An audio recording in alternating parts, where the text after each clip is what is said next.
Bismillahirrahmanirrahim. Assalamualaikum warahmatullahi wabarakatuh. Welcome back to my channel Jamal Official Vlog. Kawan-kawan, kali ini saya akan membahas pertanyaan dari banyak member yang menanyakan. Begini nih pertanyaannya. Pak, kalau saya gagal bayar, bisakah masuk kategori penggelapan dana? Simak yuk jawabannya, sama-sama belajar. Jangan pernah takut oleh ancaman dan teror dari DC pinjaman online.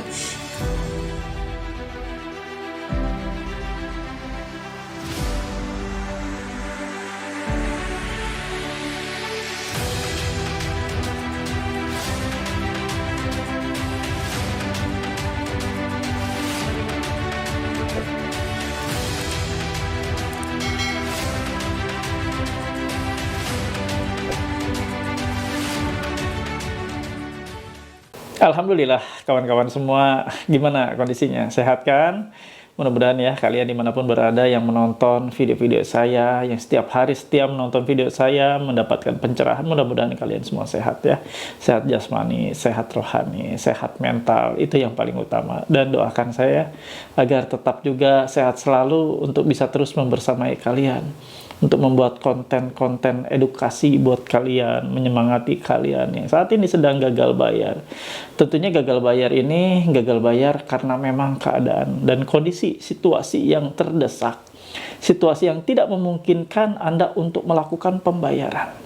Uang tidak ada, tergunakan oleh kebutuhan lainnya, kebutuhan hidup, sekolah, anak sekolah, lalu kebutuhan ngedadak ada yang sakit, orang tua, dan lain sebagainya.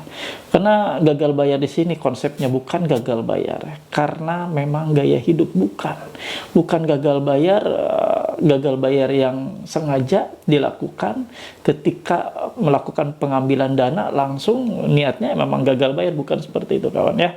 Jauh-jauh hal seperti itu, karena apapun kalau Anda menghadapi situasi gagal bayar ini adalah situasi yang kepepet, situasi yang tidak mungkin Anda bayar, dan memang yang situasi yang sangat tidak memungkinkan lagi, apalagi Anda gali lubang tutup lubang.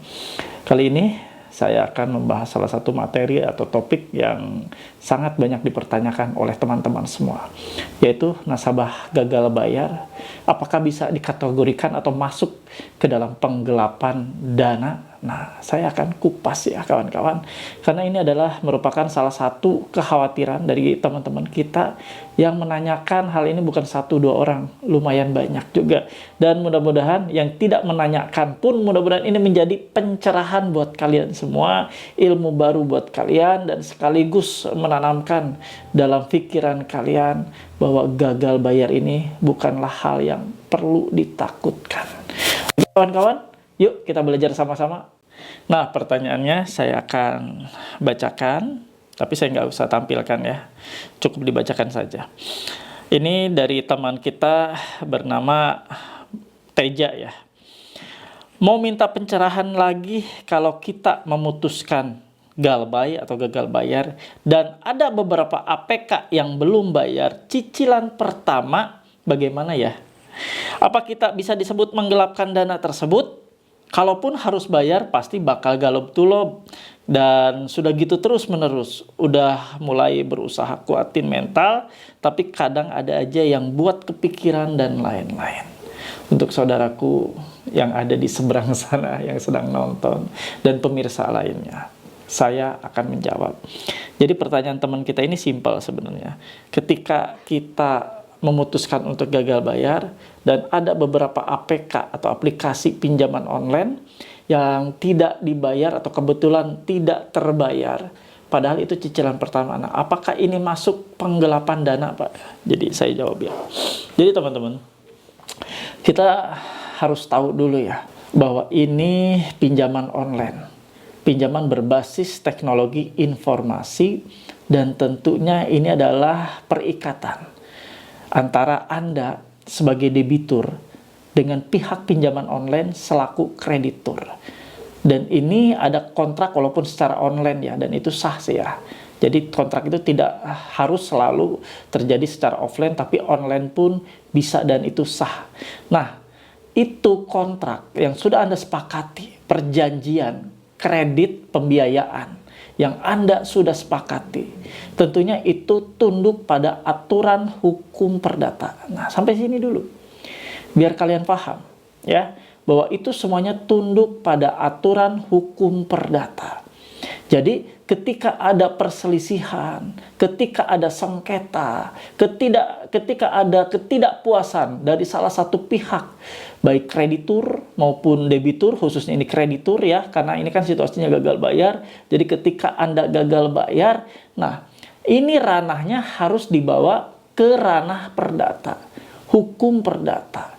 Jadi mereka hanya boleh atau hanya bisa memproses secara perdata bahwa Anda diduga nasabah atau debitur melakukan wan prestasi atau ingkar janji. Nah, harus sampai sini dulu. Karena ini kerangkanya harus seperti ini. Kalau kerangkanya nanti terlalu melebar, Anda malah jadi kurang paham ya. Jadi, apa yang sudah Anda sepakati pada saat Anda pinjam dana, pada saat Anda minjam dana ke pinjaman online, itu masuknya ranah perdata. Jadi segala sesuatunya, apapun yang terjadi, Anda diduga wan prestasi, Anda telat bayar, gagal bayar, apa yang bisa diupayakan oleh pihak pinjol atau pihak kreditur hanyalah melalui proses gugatan perdata. Anda digugat secara perdata, Anda nanti akan bersidang di pengadilan perdata, lalu nanti putusan hakimlah yang akan memutuskan seperti apa keputusannya. Itu kawan-kawan. Paham ya? Jadi harus Anda pisahkan dulu. Jadi kalau sudah seperti ini, nah saya lebih mudah untuk menerangkannya ke kalian, untuk menjelaskannya. Nah, tadi pertanyaannya, Pak, apakah ini bisa? Ketika saya tidak bayar, di angsuran pertama loh, tidak bayar sama sekali di beberapa APK, saya masuk penggelapan dana. Tidak bisa. Sudah jelas-jelas ya, ini ranahnya perdata. Jadi bukan ranah pidana. Kecuali Anda memalsukan dokumen-dokumen pada saat pengajuan KTP Anda palsu, misalnya ini ya, kartu keluarga palsu. Nah, itu bisa masuk kategori ranah pidana, pemalsuan dokumen. Tapi kalau hanya Anda tidak bayar, gagal bayar murni, Anda data-data asli, tidak ada satupun data-data dimanipulasi, tidak ada satupun data-data yang dipalsukan, murni, itu masuk ranah hukum perdata. Jadi bukan pidana. Jadi tadi terjawab yang bilang Anda pertanyakan bahwa apakah ini masuk penggelapan dana? Tidak. Tidak ada yang digelapkan. Ini adalah satu kasus yang jelas-jelas Anda gagal bayar, tidak sanggup bayar, tidak bisa menyelesaikan kewajiban pembayaran. Bukan menggelapkan dana. Harus dipisahkan. Tidak ada dana yang digelapkan. Paham ya sampai sini? Jadi kalau sudah seperti itu, Anda mungkin sudah bisa ya masuk ke pola pikir Anda bahwa apa yang dibicarakan dan disampaikan oleh saya, Anda bisa paham bahwa ini perdata. Benar-benar murni perdata. Jadi tidak ada sangkut pautnya lagi dengan urusan pidana. Kalau penggelapan, itu masuknya ranah pidana dan tidak ada yang digelapkan oleh kalian. Tidak ada dana yang digelapkan oleh nasabah atau debitur. Ini untuk membuat kalian tenang, untuk membuat kalian tidak berpikir terlalu jauh, untuk kalian tidak berpikir terlalu menakutkan. Janganlah kalian, pikiran kalian berfantasi terlalu jauh. Oh, ini dipidana penjara. Karena banyak sekali teman-teman kita yang masih menerima asupan-asupan ataupun masukan-masukan dari orang, dari pihak-pihak lain. Oh, itu kamu masuk penggelapan loh, kamu gelapin dana loh, kamu tidak bayar sama sekali, kamu gelapin dana. Nggak bisa kawan-kawan. Dasar hukumnya jelas. Anda yang gagal bayar, Anda yang tidak bisa melakukan kewajiban pembayaran, tidak bisa dipidana. Benar-benar tidak bisa dipidana. Ini sudah dijamin. Dan Anda bisa pegang di Undang-Undang Nomor 39 tahun 1999 tentang hak asasi manusia. Di pasal 19 ayat 2. Di sana dijelaskan bahwa tidak ada seorang pun bisa dipidana penjara. Sekali lagi saya ulang. Tidak ada seorang pun bisa dipidana penjara atas putusan pengadilan karena tidak melakukan kewajiban pembayaran utang piutang. Jadi kalian yang saat ini sebagai debitur di pinjaman online tidak bisa menyelesaikan kewajiban pembayarannya, mau angsuran pertama, angsuran kedua, angsuran ketiga, tidak bisa dipidana penjara karena undang-undang ini menjamin bahwa setiap warga negara Indonesia yang memiliki utang dan tidak membayar tidak boleh dan tidak bisa dipidana penjara. Titik. Nggak ada lagi ya pertanyaan-pertanyaan seperti itu, nggak ada lagi keraguan bagi Anda. Gagal bayar ya sudah fokus, berarti Anda pemenuhan untuk kebutuhan hidup dulu. Ya, jangan dulu Anda memaksakan diri untuk melakukan pembayaran kalau Anda memang tidak bisa. Tadi sebelum saya upload video ini, sebelum saya buat video ini, ada salah seorang dari, saya nggak tahu dari mana ya, memperkenalkan diri dan dia bilang sudah terjerat di puluhan aplikasi. Dia bingung mau bayar pakai apa. Dia bingung mau menggunakan apa lagi, sementara semuanya sudah tergadaikan. Motor di rumah sudah digadaikan BPKB-nya. Sertifikat yang ada di rumah sudah digadaikan juga ke pihak bank. Saya bingung, Pak. Saya mau lelang apa lagi? Saya nasihatin. Kalau Anda sudah tidak sanggup, ngapain harus gadai-gadai semuanya? Yang akhirnya Anda akan sama sekali tidak memiliki apapun. Motor sekarang statusnya sudah ada di pihak leasing. Itu sudah terancam. Anda bayar pinjol aja ngap. Bayar pinjol, utang pinjol receh aja udah ngap. Apalagi bayar utang motor, utang pinjaman rumah, sertifikat rumah. Itu lebih parah lagi. Makanya kawan-kawan, dalam situasi seperti ini realistislah ya, bahwa utang pinjol Anda kalau memang tidak sanggup, sudahlah. Stop kawan. Jangan terlalu memaksakan diri untuk membayar. Apalagi itu dengan cara gali lubang tutup lubang. Apalagi menggunakan jasa joki. Nggak usah kawan. Ingat, tidak ada satupun utang bisa diselesaikan dengan menutupnya memakai utang atau menggunakan utangan lainnya. Membuka utangan baru tidak akan bisa menyelesaikan utang lama yang sudah menumpuk. Itu sangat mustahil. Yang ada Anda akan terjerat, Anda akan terbenam, Anda akan makin terperosok jauh. Stop kawan-kawan. Hindari ya untuk gali lubang tutup lubang. Kembali ke topik. Untuk perkara tadi, bahwa tidak akan bisa nasabah dipenjara atau nasabah dikategorikan atau diduga menggelapkan dana. Tidak ada yang digelapkan. Dana tidak ada yang digelapkan. Ini murni perdata, murni kasus perdata, murni kasus gagal bayar, murni Anda telat bayar. Ini adalah kasus one prestasi, bahwa Anda ingkar janji dan hanya bisa diperkarakan melalui proses jalur perdata. Halo teman-teman semua, jangan lupa ya untuk subscribe channel YouTube Jamal Official Vlog, lalu aktifkan loncengnya untuk mendapatkan notifikasi terbaru dari setiap video-video yang telah diupload. Jangan lupa juga untuk di-like, di-komen, dan di-share. Terima kasih. Oke, itu saja yang mau saya sampaikan kali ini. Mudah-mudahan bermanfaat buat kalian, menenangkan perasaan kalian, menyejukkan hati kalian, membuat kalian semakin fokus lagi untuk menata hidup lebih baik ke depannya, untuk Anda semakin semangat lagi berikhtiar untuk mencukupi keluarga Anda. Cukupkan keluarga Anda, cukupi anak istri Anda, cukupi orang tua Anda. Jangan cukupi, jangan kenyangkan pinjol, jangan bikin kaya pinjol. Kita hancurkan pinjol dengan cara tidak minjol. Setuju?